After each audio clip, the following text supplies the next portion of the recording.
Hello and welcome to our study of the Bible chapter by chapter. We're in the book of Zechariah, chapter 14, verse 1. Behold, a day of Yahweh comes when your plunder will be divided within you, for I will gather all nations against Jerusalem to battle, and the city will be taken, the houses rifled, and the women ravished. Half of the city will go out into captivity, and the rest of the people will not be cut off from the city. Then Yahweh will go out and fight against those nations as he fought in the day of battle. So this is horrible. This is awful, right? For Jerusalem, the nation will gather around the outside and take over at least half the city, and bad things will happen. But then Yahweh will stand to fight against those nations.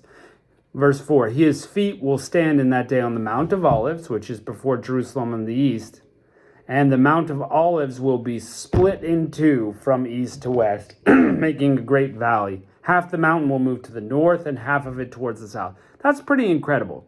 Hasn't happened. You can go find the Mount of Olives. Currently, it is not broken in half like that. So this is future that we're looking at here. And we see this kind of theme going with Jerusalem, that it will be surrounded and God will step in at one point and defend it. You shall flee by the valley of my mountains, for the valley of the mountains shall reach to Azel. Yes, you shall flee, just like you fled before the earthquake in the days of Uzziah, king of Judah. Yahweh my God will come, and the Holy One's with you. So that is the cue, right? The mountain's going to split, and all the believers should run through this new valley, the valley of my mountains, and you shall reach safety. It says Azel. I'm not quite sure what that means, so I'm going to look it up. Okay, so we're looking it up and trying to find where Azel is. You will flee by my mountain valley, for it will extend to Azel. Azel is a descendant of Jonathan, it says. Strong's Hebrew. It's a proper name. So it's a place. It's just unclear.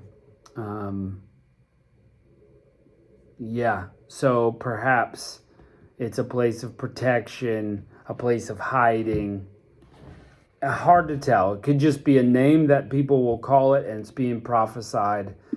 Tough to say. But it doesn't change the fact that it will be there and people should flee to it.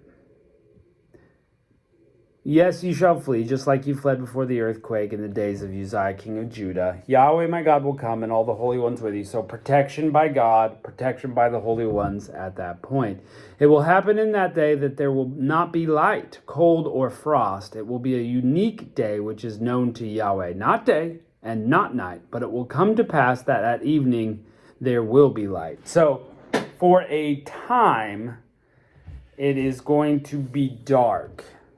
There will be no light, but it's not going to be freezing. It's not going to be cold. And maybe this is for the benefit of the covering of the escape of the people, right? And so perhaps this is a way that God can get the people out to safety in the midst of, the surrounding nations trying to destroy them all. Verse 8, it will happen in that day that living waters will go out from Jerusalem, half of them toward the eastern sea and half of them towards the western sea.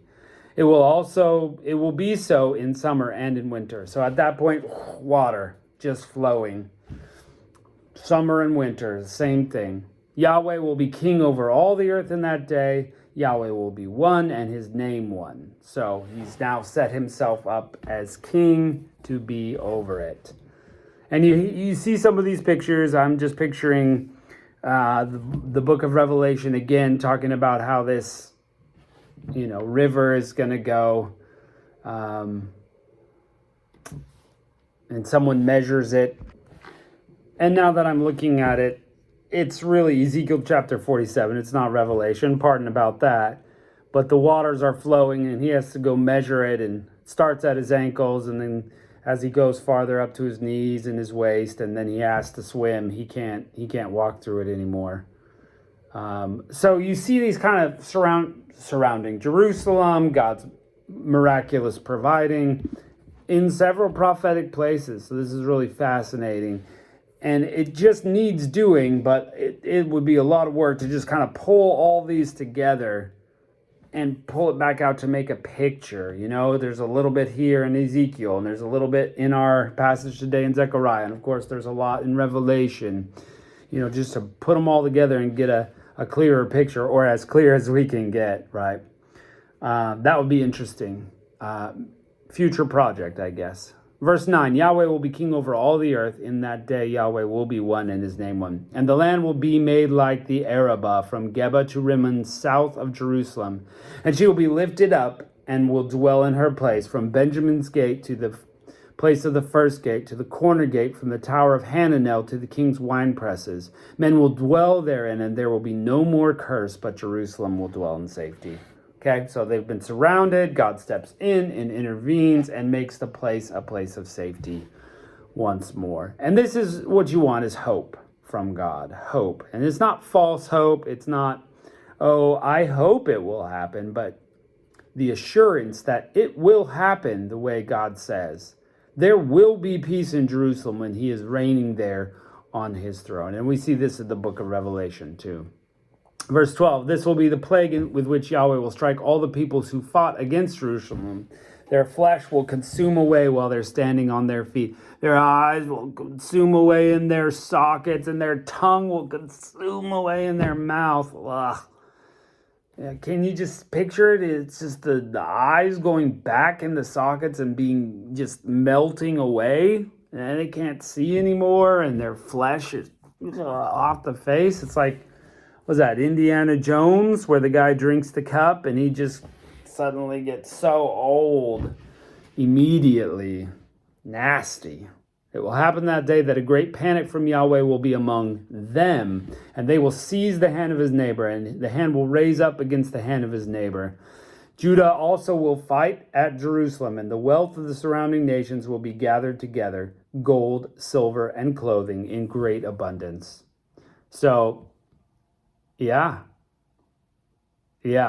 All the surrounding nations will come, they will die a horrible death, and the people of Jerusalem will get their stuff, will get the plunder. This is a warlike passage. I mean, that's what happens in war. You beat the other team and you get their stuff.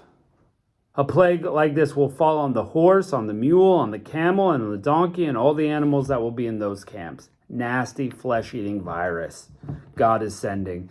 It will happen that everyone who is left of all the nations that will come against Jerusalem will go up from year to year to worship the King, Yahweh of armies, and to keep the feasts of booths, right? So the nations are all represented and they die.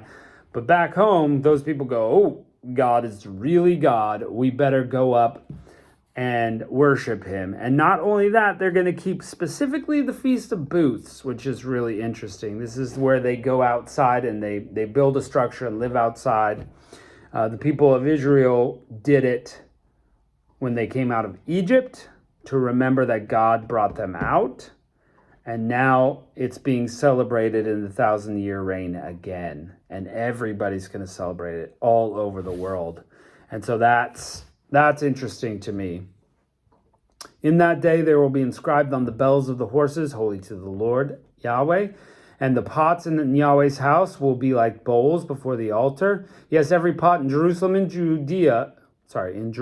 Judah will be holy to Yahweh of armies. And all those who sacrifice will come and take them and cook in them. And in that day, there will no longer be a Canaanite in the house of Yahweh of armies. So God is raising Jerusalem up, Judah up, the nation of Israel up, protecting them from their enemies, melting the flesh off them.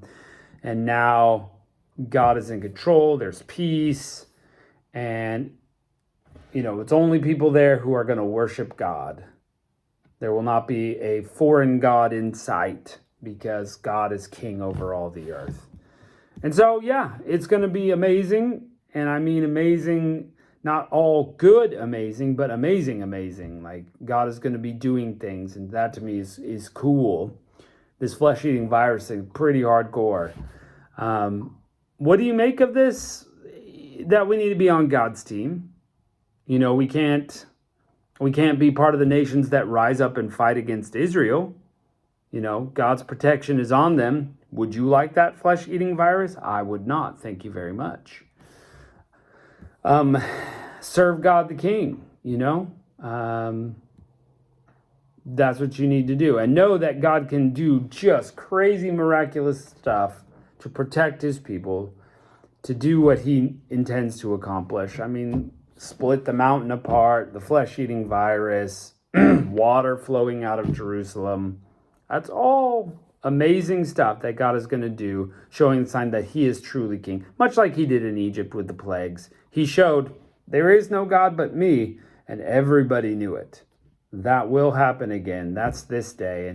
And then Jesus will reign as king in Jerusalem. Amazing. Well, what a close to the book. You know, if you weren't expecting that flesh-eating virus, that's quite a shocker at the end. I guess that's the way to end a prophetic book, was something wild. So, well, anyway, thanks for joining us in this. We've got one more book to do in the Old Testament, and then we're on to the New Testament. It's been pretty incredible. So look forward to seeing you in there. We'll catch you next time.